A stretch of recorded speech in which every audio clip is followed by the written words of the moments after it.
Haleluya, haleluya, haleluya, haleluya,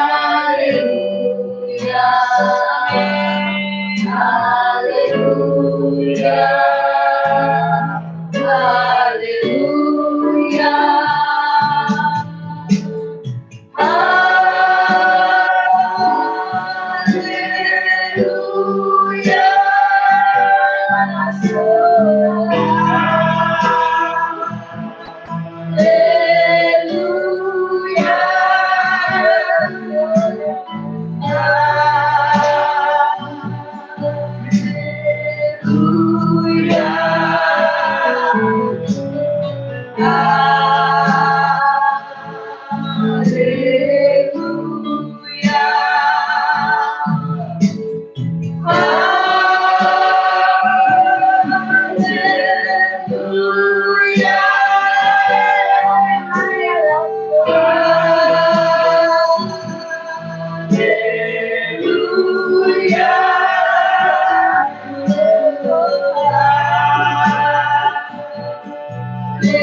Judul firman Tuhan hari ini adalah Allah yang menyediakan.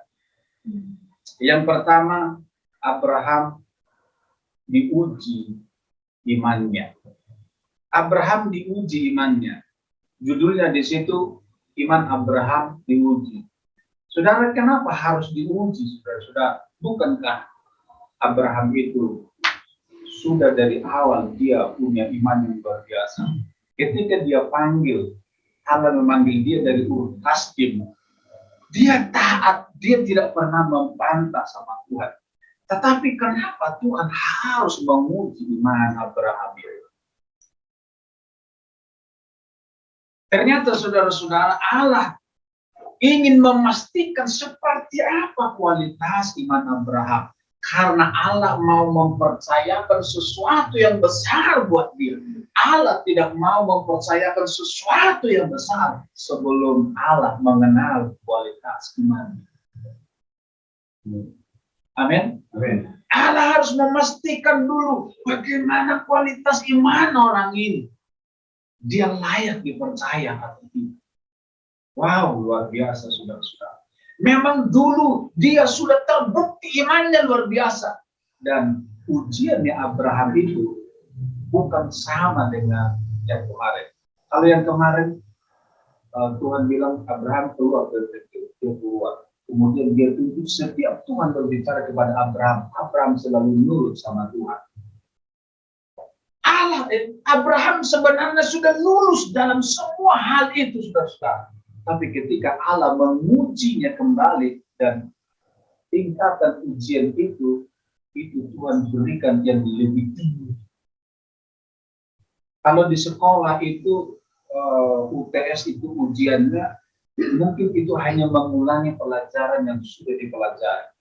Abraham ini bukan mengulangi kisah-kisah yang dulu, tetapi Abraham diberikan soal yang baru dan mampu nggak Abraham ini menyelesaikan? Dan Abraham sungguh-sungguh mampu. Amin. Luar biasa, saudara-saudara.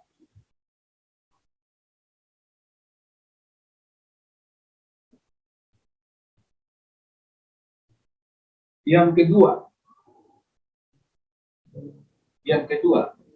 apa ujian atau apa soal ujian yang diberikan Allah kepada Abraham? Soal ujiannya adalah memberi. Amin. Memberi. Bapak Ibu Saudara, Yehova Jireh itu artinya Allah yang akan menyediakan.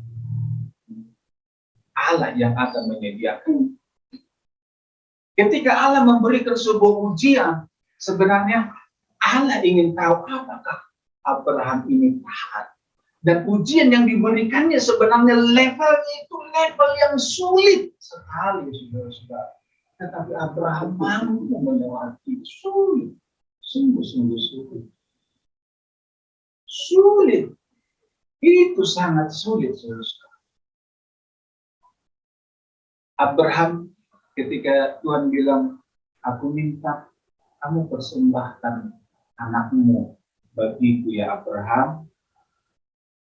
Saya ketika baca ini dan saya merenung, kok rasanya nggak masuk akal sekali, saudara-saudara.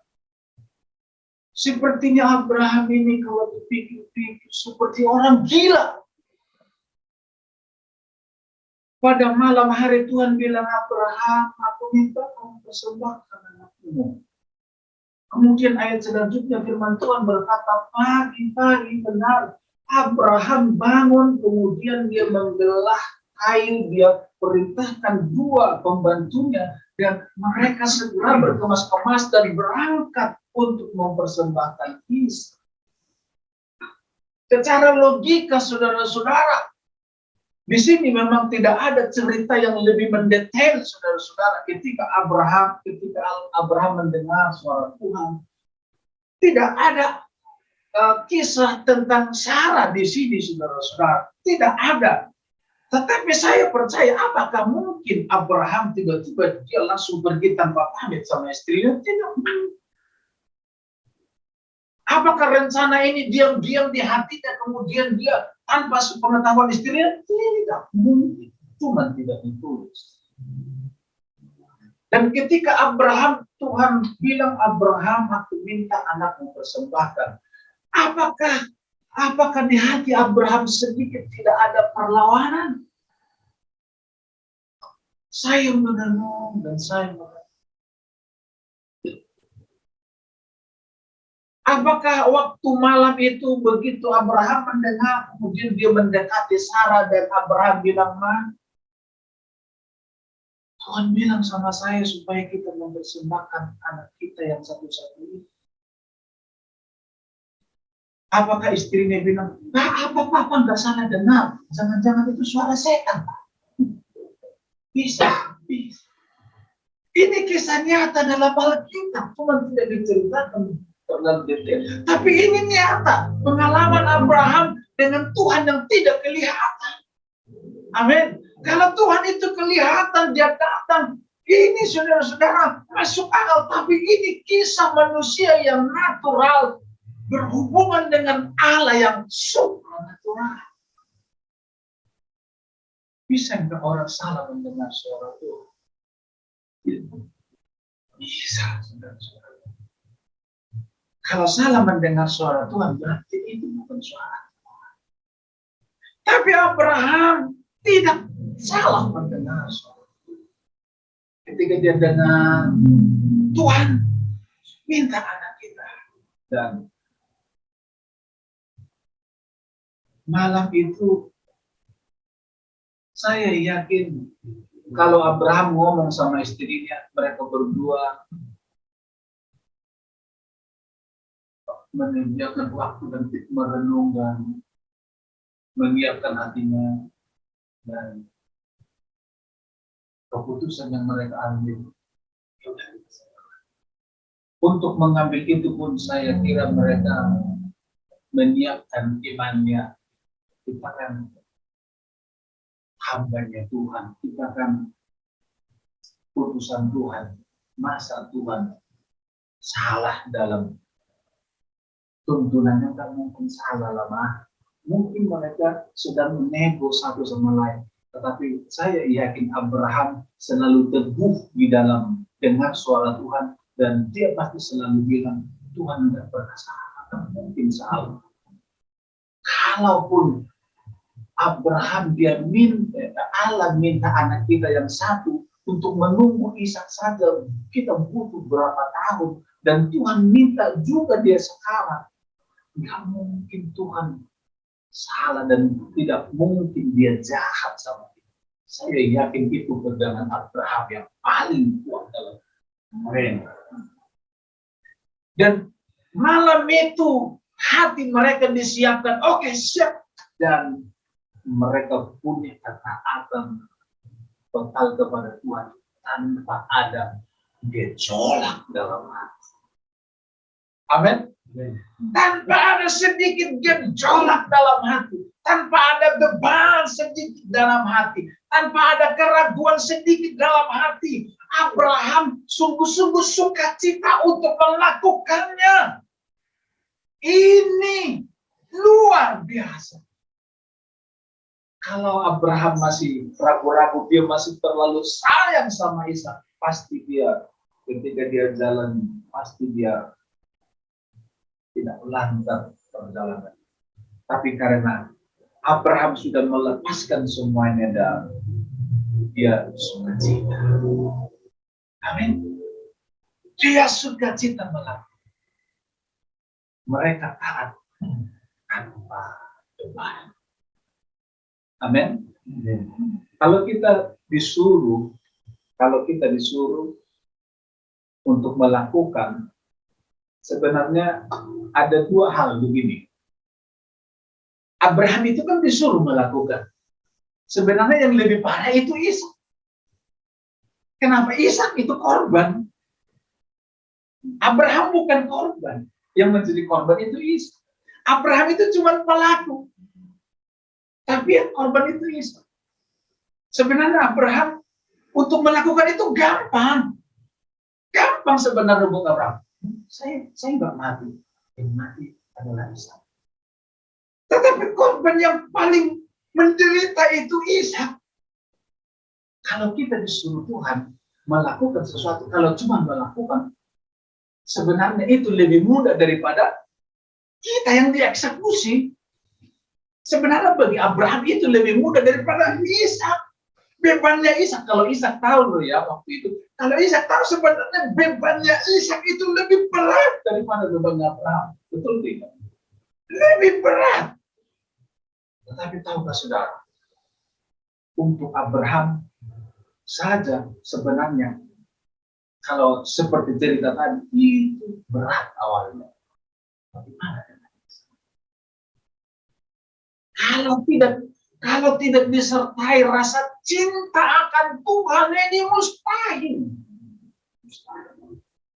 Dan ketika di tengah jalan saudara-saudara, bujangnya ditinggal di situ 2 orang, kemudian Abraham dengan Ishak jalan berdua. Kalian tinggal di sini ya, saya sama Ishak akan mempersembahkan korban ke sana. Kemudian mereka jalan. Firman Tuhan berkata 3 hari, pada hari yang ketiga itu. Kemudian di tengah jalan, ketika jalan berdua Ishak sama bapaknya, Ishak bilang apa? Bapak, ya anakku, di sini sudah ada kayu, di sini sudah ada api. Kita mau mempersembahkan korban bagi Tuhan ya Pak? Iya. Tapi di mana korban yang akan dipersembahkan? Sebenarnya Abraham menjawab itu seperti apa? Abraham bilang, ada yang akan menyediakan anak. Ini cerita yang sangat spektakuler, saudara-saudara. Ketika saya membayangkan saudara-saudara, ketika Ishak berjalan dengan bapaknya, saya membayangkan bahwa Ishak ini begitu dekat sama bapaknya. Bapak, saya membayangkan kalau istri saya pergi keluar kota, yang di rumah hanya saya dengan Ola. Beda ketika kami bertiga di rumah dan ketika kami berdua dengan Ola. Kalau saya dengan Ola berdua di rumah, saya bisa melihat dan merasakan bahwa Ola itu begitu dekat dengan saya. Dia begitu bisa curhat dengan saya dan dia begitu taat sekali sama saya. Saya membayangkan Abraham ini dengan Ishak. Ketika jalan berdua, mereka saling ngobrol, saling mengasihi satu sama lain. Sayang, Abraham begitu sayang dengan Ishak, Ishak begitu sayang sama bapaknya, saudara-saudara. Dan Bapak, kita mau mempersembahkan korban. Yang kedua, saya melihat ada hal yang tersirat di sini. Apa yang tersirat? Ishak ini punya iman yang luar biasa hebat. Sekalipun tidak ditulis secara terang-terangan, tetapi secara tersirat terlihat Ishak ini imannya hebat luar biasa. Dia anak kecil, tapi imannya sungguh-sungguh layak untuk dikagumi. Ishak ini ketika dia ikut berjalan, sebenarnya bapaknya sedang mengajak, ayo, nah, saya ajak kamu untuk pelayanan. Anak kecil diajak oleh bapaknya untuk melayani Tuhan. Dan saya melihat Ishak ini, dia senang sekali ikut melayani Tuhan. Senang sekali Ishak melayani Tuhan. Kenapa? Karena saya amat amati, ternyata Abraham ini kan bapak orang beriman. Bapak orang beriman ini, sebagai bapak, dia tidak gagal menanamkan iman terhadap anaknya. Saya kagum sama Abraham. Abraham itu berhasil mendidik Ishak menjadi orang yang takut dan cinta akan Tuhan. Imannya Ishak ini begitu luar biasa. Itu didikan Abraham. Bagaimana Abraham mendidik anaknya sehingga takut akan Tuhan? Saya percaya setiap kali Abraham mendengar suara Tuhan, pengalaman Abraham dengan Tuhan itu nyata. Itu bukan dinikmati sendiri. Anaknya pasti dia ceritakan, anaknya melihat itu dan iman anaknya bertumbuh kuat. Dan bagi Ishak, Tuhan itu bukan lagi sesuatu yang tidak dia kenal, melainkan Tuhan itu bagi dia itu hidup nyata, benar. Jadi walaupun Ishak masih kecil, tapi imannya terhadap Tuhan itu tidak diragukan sedikit. Hebat ini Ishak. Dan ketika dia berjalan bersama bapaknya, dia bawa, dia seperti ada rasa bangga. Ada banyak orang yang tidak bangga melayani Tuhan. Ada banyak anak hamba Tuhan tidak bangga jadi anak Tuhan. Ada banyak anak-anak tidak bangga kalau bapaknya melayani Tuhan. Tapi Ishak ini dia begitu bangga melayani Tuhan dan dia bersama bapak. Kenapa Ishak bangga? Saya mengamati ini. Ishak itu dia begitu cinta akan Tuhan dan ketika dia ingin ikut melayani Tuhan, dia merasa begini. Oh, saya ternyata bukan hanya sekedar ikut melayani Tuhan, tapi saya ikut untuk mempersembahkan korban, bahkan bukan untuk mempersembahkan korban, sayalah persembahan itu bagi Tuhan. Ishak tidak tahu bahwa dia akan dipersembahkan, tetapi di hatinya Ishak, akulah persembahan bagi Tuhan. Tapi bukan berbicara tentang korban bakaran. Ketika dia ikut melayani Tuhan, sebenarnya dia sedang mempersembahkan Tuhan. Amin. Ketika kita melayani Tuhan, kita bukan sekedar memberi buat Tuhan, tapi kita sebenarnya sedang, kita juga adalah persembahan itu sendiri. Amin. Kalau memberi persembahan kan ini persembahan sudah dikasih kemudian. Berarti beda. Ada dua hal yang berbeda. Ini persembahan dan ini hidup. Kalau melayani Tuhan, Ishak ini dia bukan hanya memberi, tapi hidupnya adalah persembahan. Ini. Amin. Dan ketika kita lihat kisahnya di atas Gunung Moria, saya kagum saudara-saudara. Kemudian mereka menata tempat itu, kayu, kemudian firman Tuhan kok begitu gampang bilang, lalu Abraham mengikat tangan Ishak. Gimana ceritanya?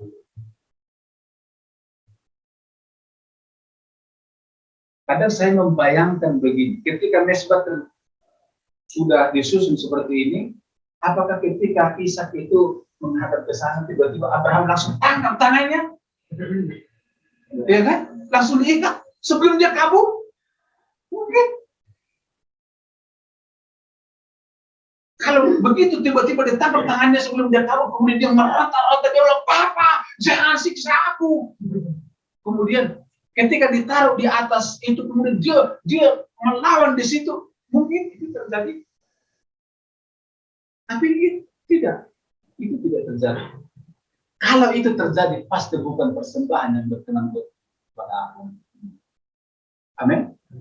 Kenapa Ishak nurut? Apakah Abraham? Kira-kira Abraham ngomong nggak sama Ishak?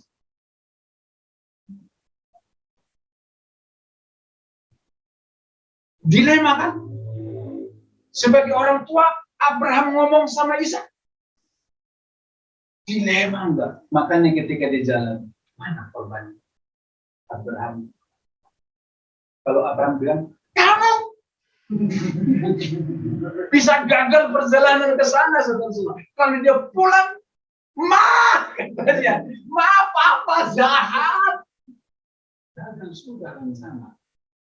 Tapi di jalan, Abraham memutuskan, saya tidak mau bilang ini. Saya bilang, Papa yang sediakan. Kalau Papa yang suruh, pasti dia sediakan. Apakah Ishak tahu bahwa dia akan dipertemukan? Belum tahu. Ketika semua sudah disusun, mungkinkah Abraham ngomong sama Ishak? Yang saya yakini, setelah tersusun rapi, kemudian Abraham panggil Ishak, sangat cinta. Tadi kan kamu tanya di jalan, di mana kesalahan? Kamu sayang sama Tuhan, apa sayang sama Tuhan? Kamu lihat enggak selama ini apa sama Tuhan? Dengan suara Tuhan, nyata. Ketika Abraham ngomong seperti itu menjelaskan, kemudian sebenarnya tadi malam itu Tuhan ngomong sama Papa. Bilang apa, Pak? Tuhan bilang, persembahkan anak Isa.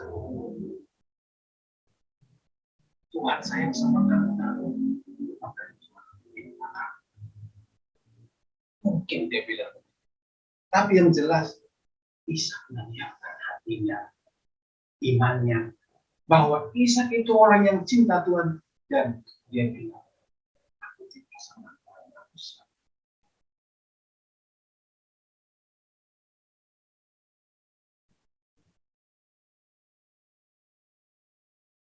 Kalau bukan iman yang luar biasa, tidak mungkin bisa terjadi. Ishak akhirnya menyerahkan. Ketika diikat, dia nurut. Ketika ditaruh, ketika Abraham mengangkat pisau di tangannya, kira-kira Ishak lihat pisau. Kalau dia lihat merinda, kalau kepalanya ke bawah, tangannya di atas, dia masih bisa berdoa. Oh, Yerusalem. Tapi kalau dia menghadap ke atas, tangannya diikat, kemudian dia angkat. Butuh iman 2 kali lipat. Jadi martir. Kalau dia sudah dewasa seperti kita, jadi martir mungkin mau apa boleh buat. Tapi ini masih anak kecil. Kalau dia siap jadi martir, itu artinya iman. Makanya Alkitab selalu bilang, Allah orang yang hidup itu Allah orang 3 generasi. Allah Abraham, Allah Ishak, dan Allah Yakub. Di Alkitab ini selalu disampaikan firman Tuhan, ini orang yang hidup. Bagi Tuhan ketika mereka mati, mereka tidak mati, mereka tetap hidup, kata firman Tuhan. Kenapa? Karena imannya sungguh.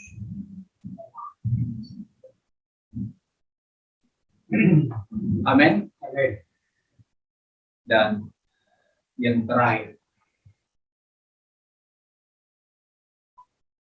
ketika Abraham taat, itu sebabnya ada dosa besar.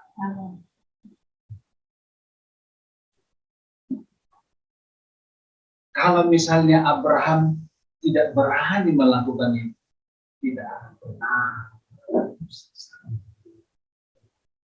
Amin. Tidak akan pernah. Memang untuk menerima mujizat ibadah harta. Haleluya. Amin. Di ayat yang terakhir Bapak Ibu Saudara, Tuhan bilang begini. Ketika Abraham mengangkat pisau, malaikat bilang, Abraham, jangan bunuh Ishak.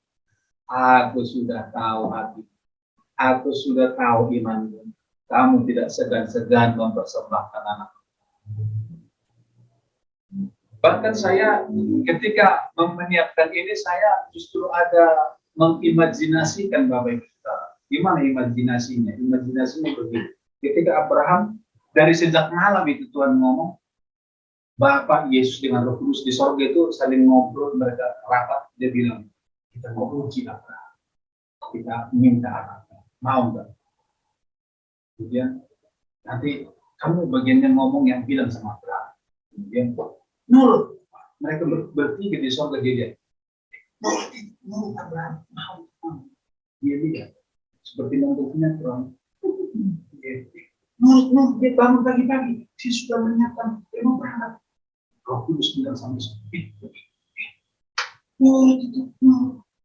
Kemudian jalan.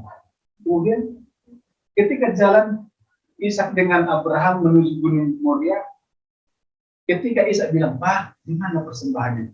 Yesus, Roh Kudus dengan Bapa di surga. Ishak bertanya nanti, Abraham jawabnya gimana itu ya? Allah yang menentukan. Iya, puji Tuhan.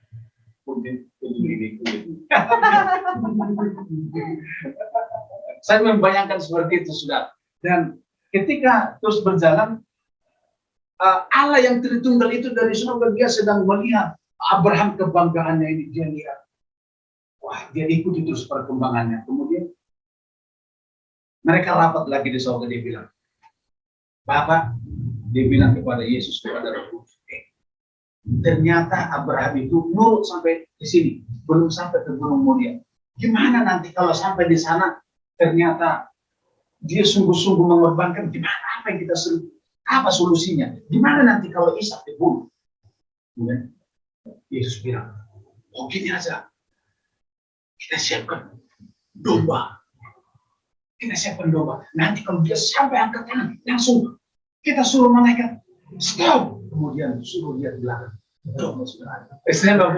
Saya mengimajinasikan seperti itu, Saudara. Kemudian begitu Abraham mengangkat itu, kemudian malaikat langsung bilang, Abraham stop, jangan bunuh itu, dia ke belakang. Kemudian malaikat bilang, Abraham, kamu layak. Bahkan ayat terakhir, Allah bersumpah demi dirinya sendiri. Kenapa demi dirinya sendiri? Kalau kita bersumpah demi siapa? Demi Tuhan, demi langit dan bumi. Kalau Tuhan bersumpah sama siapa? Karena tidak ada lagi yang lebih tinggi dari Dia. Itu sebabnya aku bersumpah demi diriku sendiri akan memberkati Abraham. Amin. Aku sudah tahu hatinya Abraham. Aku sudah tahu dia tidak mungkin meleset kalau aku berkati dia. Aku tidak salah kalau memberkati dia. Kalau aku percayakan kepada dia berkat, aku tidak mungkin rugi. Karena dia orang yang jujur, dia orang yang taat, dia orang yang bisa mengelola apa yang bagus. Lihat. Keturunanmu akan banyak, semua bangsa di bumi akan diberkati lewat keturunan. Berkat itu diterima karena dia lulus. Amin. Itu sebabnya dia dapat gelar Bapa orang. Gelar itu bukan diterima dari orang, tapi itu adalah hasil perjuangan. Dulu ketika saya di Bandung, Bapak Ibu Saudara, dulu kami sering renang di kolam renangnya Kopassus. Kolam renangnya Kopassus itu dalamnya luar biasa, Saudara.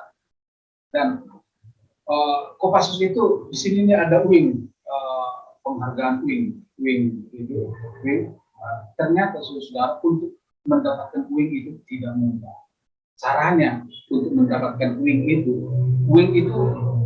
dilemparkan di kolam renang yang begitu dalam. Setelah jatuh di lantai, kemudian disuruh ambil selam, kemudian dia lompat, kemudian dia selam sampai ke bawah, kemudian dia ambil, kalau dia berhasil dia bawa ke atas, kemudian dia bisa pakai wing. Tapi banyak orang yang tidak sanggup untuk mengambilnya ke bawah, terlalu dalam, bisa mati kalau wing nggak bisa ambil. Jadi ketika mereka ada yang pakai wing, yang lain sudah habis. Untuk mendapatkan wing itu setengah mati. Itu sebabnya ketika ada di sini mereka layak. Saya dulu pernah di kolam renang di Bukit itu kan ada di atas itu tempat lompat. Saya lompat dari atas. Itu kan dalam sekali. Saya hampir mati itu kenapa? Itu nggak sampai ke lantai. Untuk naik ke atas, kalau sampai ke lantai kan bisa kita dorong dengan kaki dan cepat ke atas. Ini nggak nyampe ke bawah. Kenapa sudah hampir habis? Saya mau naik ke atas, masih jauh. Tapi saya hampir habis. Tuhan tolong. Untuk saya bisa naik ke atas. Untuk ambil wing itu. Demikian Abraham, dia dapat gelar apa orang beriman. Itu mahal. Amin. Mari kita